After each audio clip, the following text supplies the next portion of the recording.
Hello my lovelies and welcome to my 543 Tarot VR. It's been a while since I've done a video response. The original video I saw for this tag was from Dawn Michelle. Of course, Kelly Bear was the one who started this tag. For those of you that are not aware of what this tag is and are just now joining in, this is 5 tarot decks or oracle decks, because this list can be modified, 4 books, either guidebooks, separate tarot books, or even fictional books that feature tarot in it. 3 spreads. Spreads you create as your own, spreads you use, spreads you would like to use, and 2 paraphernalia or habits, or one of each. I will be doing one of each. And advice. You get 2 options. 1 piece of tarot advice in any format, or a card you wish to embody and why. I will be doing the latter. So let's go ahead and jump right in to tarot decks. Allow me to zoom us in here quite a ways. Apologize for those of you that have movement issues. I tried not to zoom too fast. The first deck I have to show you is a little bit smaller. It's a pocket edition. This is the Crow Tarot.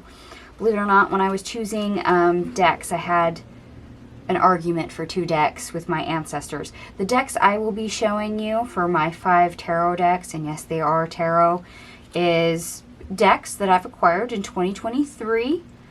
I thought we were doing my 5 quote-unquote top decks, but my ancestors informed me quality over quantity. So these aren't the ones that I like to use or have used the most. It's the ones that I get the best readings from when I use them. 1 or 2 of these were a surprise. I had arguments, but I've loved the Crow Tarot since I got it. It became quite apparent within the first 3 readings what this deck was about. I use it quite a lot on my channel for those of you that have never seen me read with it. And in fact, at the time I'm filming this, I've been using this deck, again, pretty heavily on my daily tarot readings. It actually has a feel-good vibe. I could have purchased this in a full size or a pocket edition. I will end up with both sizes at some point. I know I will. It's just, the store only had the pocket edition, and I was sent to go after this particular deck. So this is the size I purchased. Okay, deck number 2. This is one I've also used quite heavily recently. This is the Tarot of the Abyss. And yes, for those of you that are unfamiliar with the decks I'm showing you, I will list them in the description box down below. I love the additional cards in this deck. It's black and white. I mean, it's monochrome. I have no issues with the whole lot of black and a whole lot of white on the deck. I love the additional cards.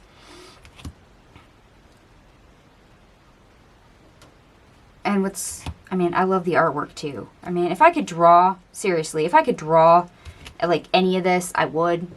Unfortunately, I can't draw worth spit, so, you know, somebody else did it. It looks pretty. It's nice. I love reading with this deck. I was worried that eventually this would be one that the monochrome would throw me or distract me or blur on the table.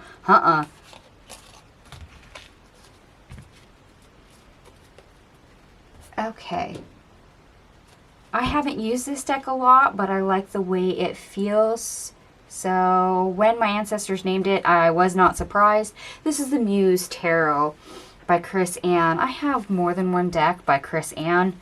But as much as I was worried that this deck was way outside my color palette, I mean, it's a collage style deck, it's not my thing. But when I got it in hands, I realized this is aptly named. I actually enjoy this deck, how it makes me feel and what it does. Yeah, any doubts I had about this deck went right out the window as soon as I got it in hand. Not surprised that they named it, but I had 2 other decks that I wanted on this list that I've used more, that I also enjoy. And yeah, they ended up not being on this list in favor of 2 other decks. And I'm going to show you what those decks are right now.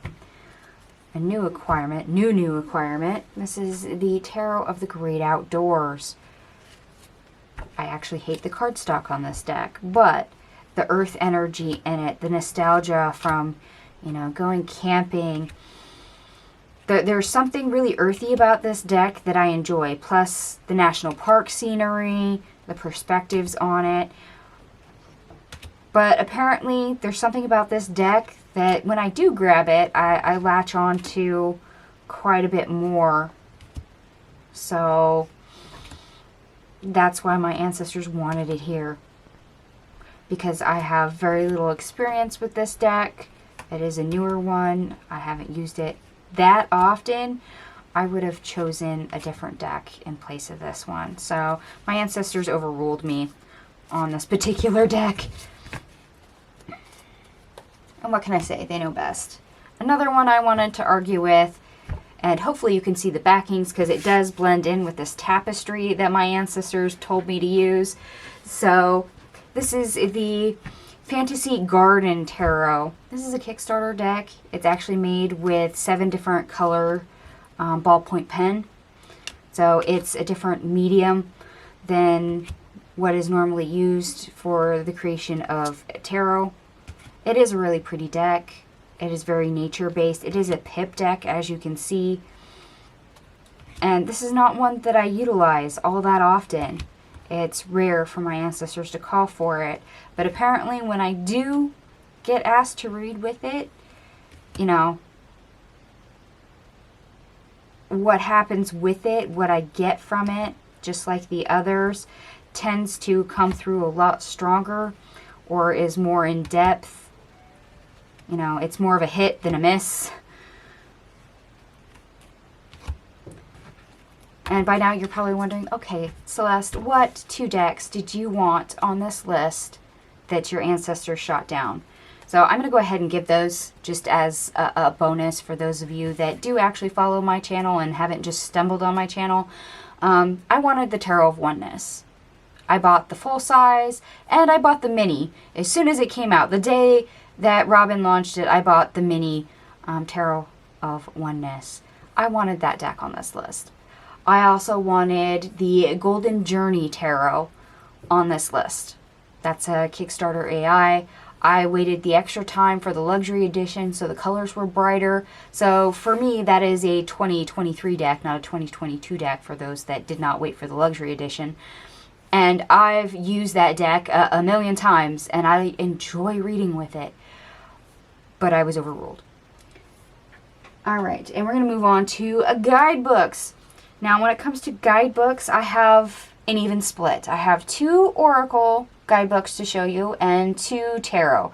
So number 1 here, and pardon me, I'm going to zoom out a touch more, is the Tarot of Dragons guidebook. This is by Sean Mackenzie.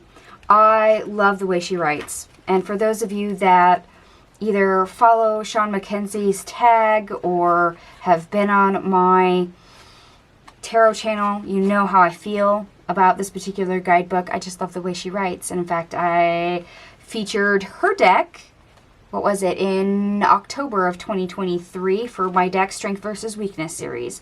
I asked her if I could give her writing prompts. I did give her writing prompts. You can look on my channel for those writing prompts because I actually enjoy the way she writes. And Sean, if you're out there, if you're listening, honey, and if you do take any of the prompts I gave you and manage to make a book, or heaven forbid, you find a way to take them and put them into a tarot deck or an oracle deck, more power to you. Just let me know when that comes out, please. If that actually happens, I'd be ecstatic to know. Alright, and we're going to switch to an oracle just to shake things up.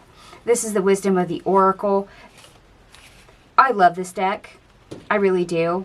And the fact that Colette Baron-Reid goes ahead and gives you a generic message, the oracle message, the relationship message, the prosperity and the protection message. You get so much out of this deck. There is so many levels to it, and I love it.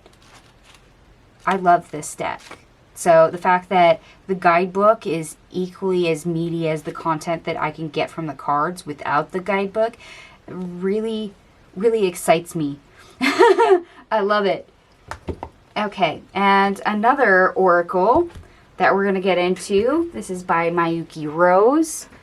And allow me to zoom back in a little bit more so you can see this. For those of you that watched my flip through of this deck, you'll know that this is a rose petal finish on the guidebook, just like it is on the box. So if you see me petting this guidebook, that's what that's about, just so you know. But again, with each card, you get so many different meanings. Like this one, self-love. Self-love is a journey. You get a whole entire meaning. You get what is self-love. It breaks it down for you. And then self-worth, also a part of self-love. You get a whole section on that. How to show your self-love. So you get an exercise or a prompt and potential blockages. Yeah, and so you get more exercises here.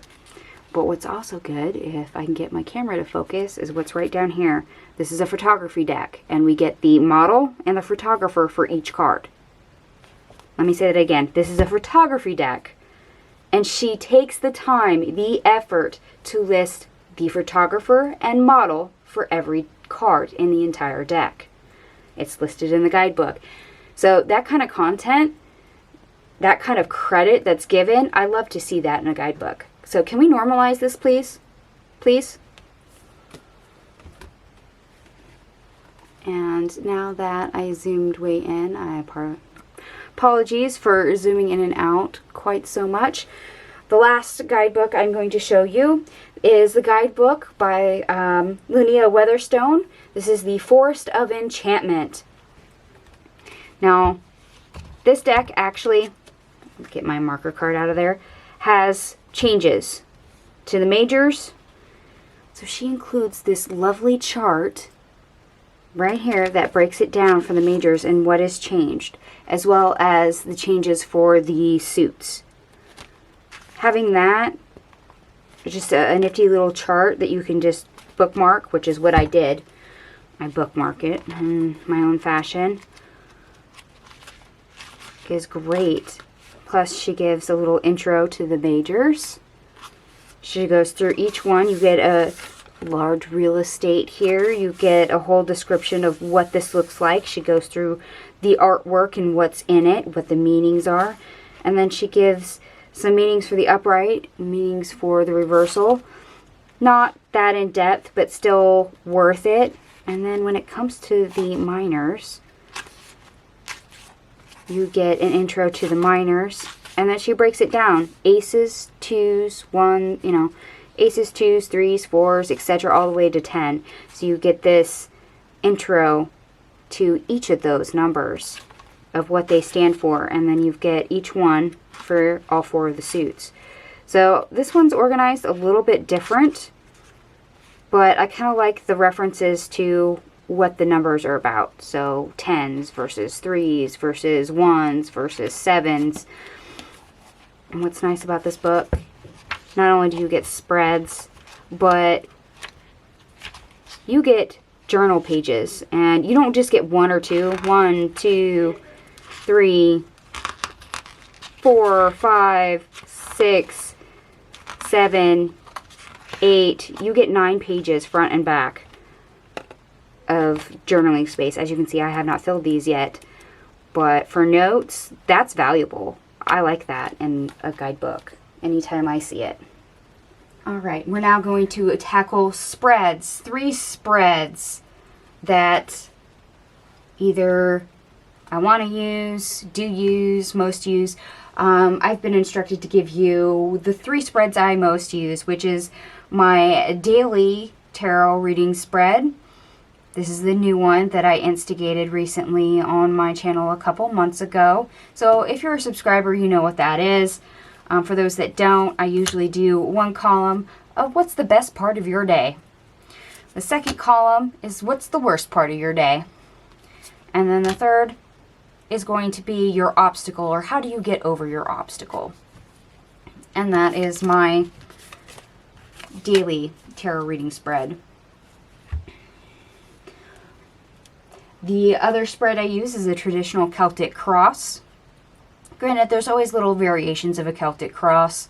I won't go into those. I won't go into those in depth, but a Celtic cross, it's a tried and true. What can I say?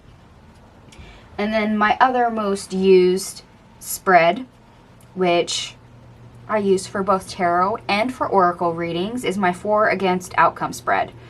So the first placement would be the energy that's working for you, or your antagonist energy, your protagonist energy, or the energy that's working against you, and then your outcome or your unity position, whichever way you want to say that. So a quite simple spread. I will even do like an overall energy for each category and then clarify it further and then clarify it again if I need to, but those are the gists of that particular spread. Alright, and I mentioned this earlier, for the 2 paraphernalia or habits, I'm going to give you one of each. As you can see, I have a tapestry on the table. Anytime I do a reading for my channel, I cover this table. It's actually a black table. My ancestors help me choose tapestries, and a lot of the time they actually tie into what I am reading. They have correspondence or meaning. Sometimes it's a color, sometimes it's a visual. So, tapestries, something that I incorporate in just about every single reading that you will see on my channel. Habit, I allow my ancestors to pick my decks. Not only decks that I purchase, because they know what I can bond with, and they steer me away from decks I can't bond with. But just like with this list of the 5 decks I showed you earlier, they wanted me to show you decks that I have high rating with. Maybe not necessarily high usage, but a high rating when I actually use them, of getting things right, of getting more information. It's that quality over quantity. Like I said, I had an argument over 2 decks, but I allow my ancestors to pick my decks. That's a habit. Okay, and that brings us to 1. I did not pick a piece of advice to give you, and instead I picked a card I wish to embody. And we're going to go ahead and zoom way in again. And why I choose to embody or wish to embody that card. So I wanted an example to show you. This is the Temperance card. Okay. Why do I wish to embody the Temperance card? A little note about me. Me and my soul-contracted soulmate have a lesson for this lifetime, a theme, and that is temperance. We are here to learn patience. That is our life lesson. So, being balanced, being able to create, being an alchemist while maintaining balance. And I'm being reminded of an affirmation card, which I end up pulling affirmation cards every full moon. I put them on my altar. But there's one that came out this month that I just pulled this morning, and it's very prudent. Life is not about perfection, it's about balance. Oh no, wait. They're correcting me. It's backwards. Life is about balance, not perfection. I've tried to gain balance, be grounded at all times, be centered in my life. That way I can create appropriately. And yes, also have patience for certain things. That is easier said than done, we all know. And I have a love-hate relationship with this card. I do. And that is because of the whole patience aspect. I'm usually okay when I read for others with, you know, the Temperance card showing up. But in my personal life, when this card shows up in a reading, like I said, love-hate relationship. And that is because this is a life lesson for me. eventually, hopefully, I will master this. I will at least be acceptance of this energy and be able to embody it, because that is what is needed. Alright, my lovelies. Well, I hope I've at least entertained you or enlightened you in some way, and if I did, alright, great. Give me a holler in the comment section down below. An additional bonus for this VR is to tag 5 people. I am not going to do that, but hey, if you see this VR and you think it's fun, you think it's interesting, by all means, go ahead and do so. Go ahead and tag me in it. I'll watch it. Also, I will be listing the decks and the guidebooks in the description box down below. Hopefully I'll remember to tag not only Dawn Michelle, but Kelly Bear, because she's the one that started this tag. Thank you guys so much for watching, and I will see you guys later. Bye.